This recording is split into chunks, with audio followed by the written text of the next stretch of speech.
Ça faisait des années que j'attendais ça et ça y est, c'est une réalité. Randy Orton et Cody Rhodes vont enfin s'affronter.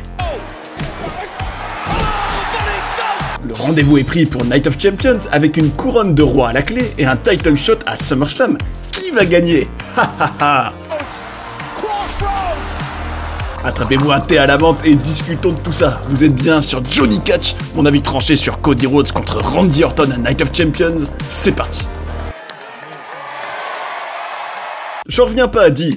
Enfin, on va avoir Cody Rhodes contre Randy Orton et je vous avoue, j'en suis vraiment le plus heureux. C'est vrai que je m'y attendais plus trop, je me disais, oh, Cody Rhodes contre Randy Orton, ils garderont ça pour un WrestleMania, peut-être pour un SummerSlam. On a eu l'occasion de le faire plusieurs fois, mais on a choisi plutôt d'autres affiches. D'ailleurs, je salue les plus fidèles de la chaîne, les plus anciens qui se rappellent de l'époque où je voulais Cody Rhodes contre Randy Orton à WrestleMania 40. Et oui, on est maintenant en 2025, et ça devient enfin une réalité. Or, pourquoi je suis si heureux? Parce que, évidemment, il y a un passif énorme entre les deux hommes, et enfin les voir interagir concrètement dans un 1 contre 1, ça fait plaisir, tout simplement. Et puis je tiens quand même à préciser quelque chose. Oui, il y a déjà eu du Cody Orton dans le passé, mais c'était jamais dans la version de l'American Nightmare de Cody. Or, Orton n'est pas heel, mais justement, on va en parler, les scénarios possibles dans cette situation. Parce que oui, quoi qu'il arrive, il y a bel et bien un scénario mentor contre poulain. Ça, c'est l'aspect que j'adore personnellement. Je trouve que c'est méga intéressant. Je me dis là, Cody Rhodes contre son modèle, l'homme qu'il a pris sous son aile, et ça fait des années maintenant. Qu'est-ce que ça va raconter? Est-ce qu'il y aura d'ailleurs peut-être des références à ce passé-là? Alors, mon seul petit regret, c'est pour ça que j'espère que c'est que le début d'une histoire, c'est que, on va dire que cette affiche n'a été officialisée qu'à quelques jours de Night of Champions, et qu'il n'y a pas eu l'occasion de vraiment avoir des promos centrés sur eux deux. Dommage. Mais bon, ça me fait dire que peut-être que ce match à Night of Champions pour obtenir alors non pas la ceinture, peut-être à SummerSlam justement, mais la couronne, peut-être que c'est juste le tout premier chapitre d'une histoire qui ne fait que commencer. Et ça, pour le coup, j'en serais vraiment le plus heureux. Si c'est étalé sur du long terme, avec d'abord une situation où les deux sont babyface, où les deux s'affrontent pour un enjeu purement sportif, et que ça évolue vers du personnel et du psychologique, alors là, je sortirai mon petit lait et oh oui, vraiment. Mais en tout cas, tout ça pour vous dire quoi? Que je suis évidemment content, parce que ce match, c'est un dream match pour moi. Alors dites-moi en commentaire si vous aussi, vous êtes les plus heureux de cette affiche. C'est quand même, ouais, clairement, un dream match. Et surtout, pour moi, c'est digne de WrestleMania. Donc l'avoir comme ça à Night of Champions, c'est quand même un privilège. Et franchement, très content. Alors, au moment où j'imagine un peu les scénarios possibles, bon, à défaut d'avoir eu tout un build-up avec des promos, un Orton qui aurait peut-être été heel pour un peu martyriser psychologiquement son ancien poulain, un peu le victimiser, ce qui aurait été vraiment passionnant.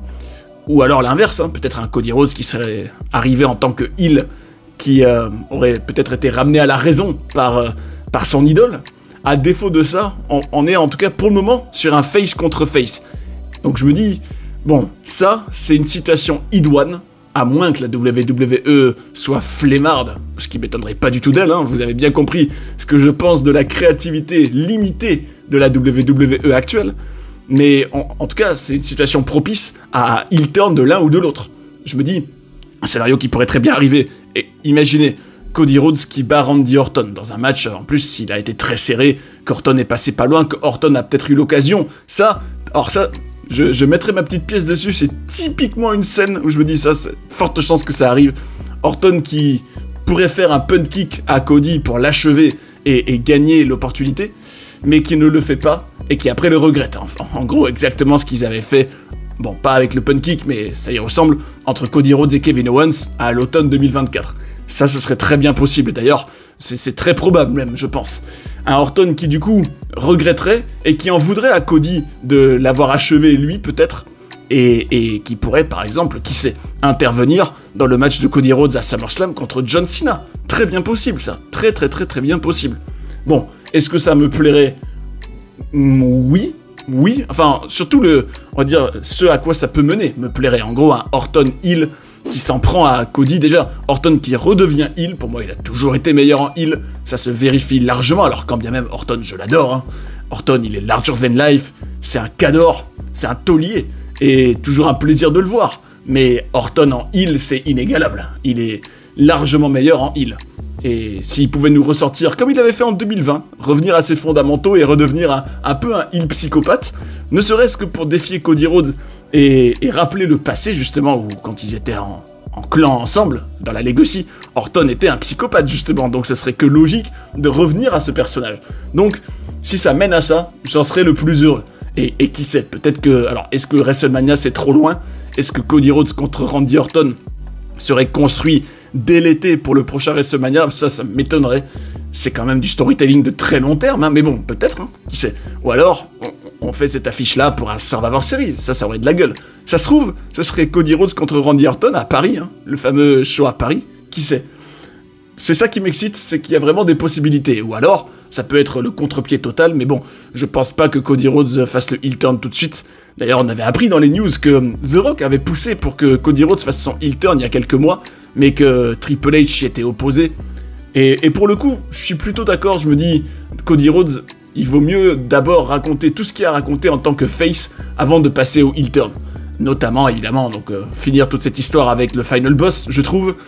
Notamment, bien sûr, cette situation avec Orton. Après, il peut aller heel autant qu'il veut. Après, ça m'ennuie pas. Mais ces deux-là, je pense qu'il a besoin d'y être face. En tout cas, pour conclure on va dire de la meilleure des manières toutes ces deux histoires. Donc, on peut se poser la question, est-ce que c'est le début d'une longue rivalité? Et qu'est-ce qui va se passer? Gros suspense, gros suspense. En tout cas, on peut quand même se réjouir d'une chose, Cody Rhodes n'est pas saboté par les scénaristes de nos jours. Et pourquoi je vous dis ça? Parce que le 31 juillet, dans pas très longtemps, hein, le temps passe vite, n'oublions pas, et on a une vidéo qui va sortir sur la chaîne, 31 juillet, sur des anecdotes sur Cody Rhodes, notamment un scénariste qui avait décidé de le saboter, hein, du moins qu'il a traité vraiment comme une merguez. Et c'est une anecdote parmi d'autres sur la grande histoire de Cody à la WWE et aussi au-delà. Alors je vous invite à venir la regarder, surtout que Cody Rhodes, peut-être que après Night of Champions, on peut considérer que c'est un peu l'été de Cody là, hein, en quelque sorte. En tout cas, Cody qui a attendu peut-être l'été, bon, plutôt la compagnie qui a attendu l'été pour lui donner son rematch contre John Cena et rattraper l'infamie de WrestleMania 41. Je me dis, puisque Cody sera probablement au cœur des débats hein, pendant l'été, c'est l'occasion d'être encore plus informé sur plein d'histoires à son sujet. Donc mes amis, rendez-vous le 31 juillet. Et puis évidemment, j'en profite pour vous dire un grand merci pour tous vos commentaires, vos mots gentils, vos ressentis. Et tout ça, c'est top. Et j'en suis très reconnaissant. Donc merci du fond du cœur à vous. Néanmoins, je dois vous avouer quelque chose. Il y a une chose qui m'inquiète un peu là, à quelques jours de Night of Champions. C'est le contexte. Alors, on n'est pas là pour parler de politique et tout ça, évidemment. Mais c'est vrai qu'on a eu des infos comme quoi il y avait des employés de la WWE qui étaient déjà arrivés en Arabie Saoudite et qui étaient en quelque sorte bloqués là-bas parce que l'espace aérien de l'Arabie Saoudite a été fermé suite aux tensions politiques et, on va dire, aux événements. Alors je me pose la question, est-ce que Night of Champions va vraiment avoir lieu là-bas? Et est-ce qu'il va avoir lieu tout court? Bon, évidemment, je suis un peu mitigé sur cette histoire, parce que d'un côté, je me dis, j'ai quand même envie de voir Cena contre Punk et Orton contre Cody. D'ailleurs, on va en parler, deux affiches comme ça dans la même chose, ça faisait longtemps. De l'autre, je me dis, oui, non, c'est sûr, sécurité des superstars avant tout. Si c'est pour qu'elles se retrouvent au milieu d'une situation infernale, alors là, il vaut mieux pas y aller. Alors la question c'est, dans un scénario comme ça, est-ce que ils iraient plutôt faire le show ailleurs? Est-ce qu'ils pourraient encore le faire à peine quelques jours de la date? Est-ce qu'ils auraient un plan B? Est-ce qu'ils seraient prêts par exemple à plutôt tout enregistrer ou en tout cas diffuser du Performance Center par exemple? Est-ce qu'ils feraient quelque chose comme ça? Ça, il y a une vraie inquiétude en tout cas. Et puis évidemment c'est vrai que bon, on en a déjà parlé, mais d'un point de vue quand même moral, aller là-bas pour aller prendre le pognon, et bon, respecter un contrat signé en 2018, certes, mais alors qu'il y a un contexte pareil, je me dis, c'est quand même assez bizarre. Mais bon, en tout cas, je me demande si ça va pas impacter le show d'une manière ou d'une autre. On verra bien. C'était quand même une inquiétude dont je voulais parler. Et surtout, la question que je me pose maintenant, c'est surtout par rapport à SummerSlam, qu'est-ce qui va se passer maintenant? Parce que rendez-vous compte, là, Cody Rhodes contre Randy Orton. Alors, est-ce qu'on partirait sur un Cody contre Cena 2, rematch de WrestleMania? Ça, c'est le plus probable, je pense. Ou alors, Est-ce qu'il se dirait non, justement, on va faire autrement, on va faire quelque chose qu'on n'a pas encore vu, on va faire un triple threat, et par exemple, alors, imaginez si Cody contre Orton se termine en match nul, ou alors un résultat très serré, ou avec de la controverse peut-être, du litige, et que ça justifierait en gros que les deux soient considérés vainqueurs. Bon, par contre, une seule couronne pour deux hommes, ça va pas le faire. Mais bon, qui sait. En tout cas, un triple threat à SummerSlam, est-ce que je signe? Oui. Ouais, franchement, c'est une belle affiche. Hein. Cody, Orton, Cena, même si j'aurais peut-être préféré... en tout cas, il faut qu'il y ait un Cody Cena 2 quelque part, je trouve. Ne serait-ce que pour rectifier l'énorme erreur qu'était WrestleMania 41, non pas au niveau du résultat, hein, purement au niveau de la manière, avec une application du Final Boss, cette fois-ci, oui. Ça, pour le coup, j'en serais vraiment content, ça rattraperait cette dégueulasserie qu'on a eue à Las Vegas. Donc ça, je trouve que ça doit arriver, et si ça pouvait arriver à SummerSlam, ce serait quand même cool. Donc... je me dis, est-ce que le triple threat, c'est peut-être pas mieux de le garder, par exemple, pour Clash in Paris, le show suivant, ou en tout cas, un des shows suivants? Pourquoi pas, hein, pourquoi pas. En tout cas, comme je disais juste avant, je suis quand même content d'une chose, c'est que ça faisait vraiment très longtemps qu'on n'avait pas eu deux affiches avec du star power et excitantes dans un même show. Et ayons-en la valeur, hein. Bon, il y a une époque où c'était la norme, mais là, ça l'est clairement plus, hein. Combien de fois je vous ai dit que, bah là, regardez, là, ce match-là, il n'y a pas d'enjeu, il n'y a pas de suspense, ce match-là, il sert à rien, il n'y a pas d'histoire, lui, bah, il n'y a pas de star power, pourquoi je serais intéressé par ce match? Tous ces derniers mois, y compris à WrestleMania d'ailleurs, hein, je trouve que on avait, bah, finalement, dans le fond, un seul gros match avec un vrai enjeu, souvent le match autour du titre, hein. Et encore, par exemple, la Cena contre R-Truth, en tout cas, le tout premier, ça avait aucun intérêt. Je me dis, donc, avoir là, à la fois un match où Cena est en danger contre CM Punk, hein, et puis ne serait-ce que, au-delà du suspense du résultat, retrouver ces deux hommes dans le ring ensemble après toutes ces années, en plus avec le build-up qu'ils ont fait, là, déjà, en soi, c'est énorme. Mais en plus, là, Cody Rhodes contre Randy Orton, alors déjà, en soi, l'affiche est géniale, mais ça conditionne totalement SummerSlam. Imaginez, ça ce serait un contre-pied énorme, tiens. Imaginez CM Punk qui devient champion et qui défierait peut-être un Cody Rhodes à SummerSlam. Ça, ce serait un énorme coup de théâtre, hein. Voire même un cash-in de Seth Rollins sur un CM Punk, ce qui pourrait très bien arriver, pour ensuite aboutir peut-être à un Cody Rollins à SummerSlam. Bon, ça m'exciterait beaucoup moins, hein. Bon. En tout cas, il y en a un dans tout ça qui est quand même un peu le dindon de la farce et le grand perdant. À mon grand regret, bah c'est Jey Uso. Permettez-moi de vous rappeler que c'est justement contre Jey Uso que Cody Rhodes a validé son ticket pour Night of Champions contre Randy Orton. Et un choix a été fait, hein, et il est plus que visible. Le choix du babyface ultime entre les deux, en tout cas le top face adoré par la compagnie entre les deux hommes, là en tout cas, en juin 2025, c'est bien Cody Rhodes. Alors, est-ce que c'est une révélation énorme? Non, on s'en doutait. Mais ça envoie quand même un sacré message sur les préférences de la compagnie et aussi le fait que Jey Uso, bah là, pour moi, là, à l'instant T, en tout cas, en sortant de ce tournoi pour le King of the Ring, son avenir, il est pas très folichon, là, hein, à l'instant T. Je me dis, là, la voie facile, le chemin le plus simple pour retourner vers son titre poids lourd qu'il aimerait reconquérir, bah là, c'est un peu fichu pour le moment, hein. Il est pas prêt d'avoir un title shot avant l'après SummerSlam, hein. Alors, si, à la limite, à ce moment-là, ils refont un tournoi pour désigner un challenger numéro 1, mais bon, même ça, je me dis, c'est pas gagné, parce que, imaginez, vous partez sur une situation avec Orton, Cena, Cody, et que vous racontez cette histoire en allant jusqu'au bout de toutes les possibilités, ça se trouve, il n'y a pas de nouveau challenger avant l'automne, hein. C'est vrai, donc je me dis, Jey Uso, bon, après...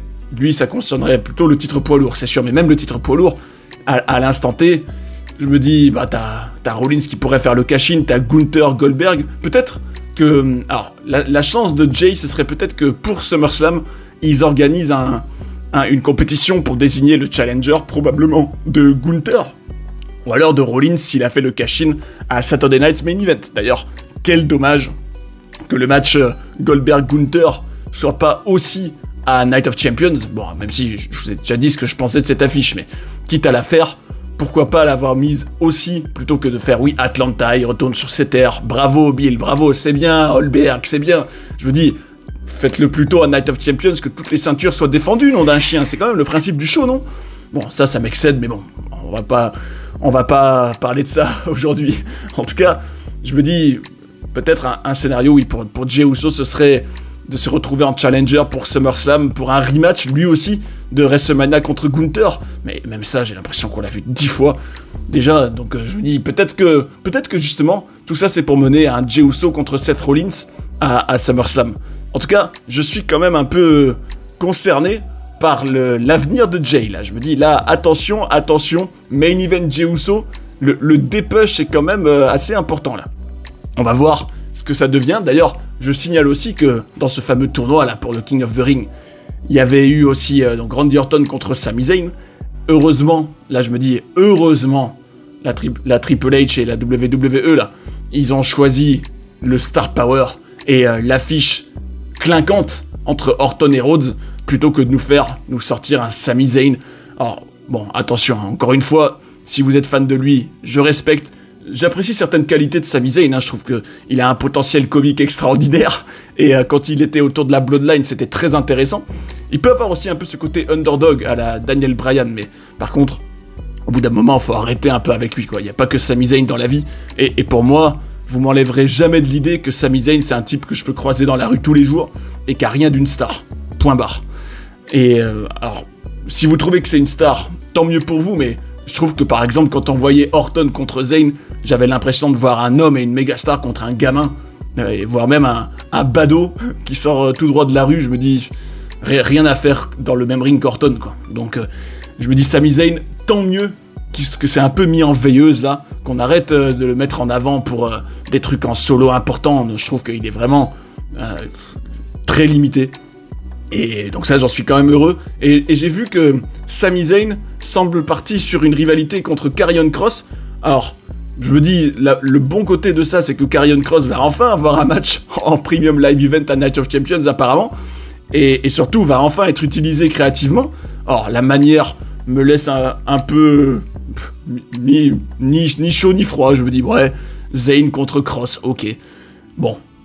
J'aurais préféré que Kross soit dans une guerre contre Triple H et cette autorité qui ne croit pas du tout en lui et qui le traite comme une merguez à lui aussi.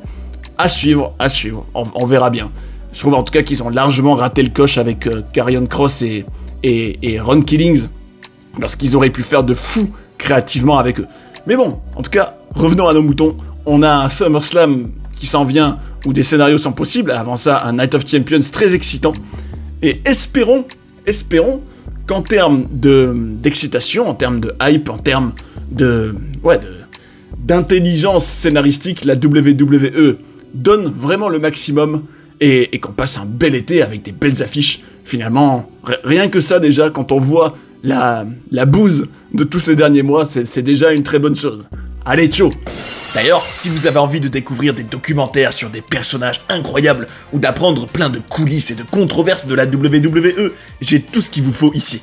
J'espère que vous avez passé un bon moment devant cette vidéo et je vous invite à rester sur Johnny Catch pour en voir d'autres. A tout de suite. And that's the bottom line, 'cause Stone Cold said so.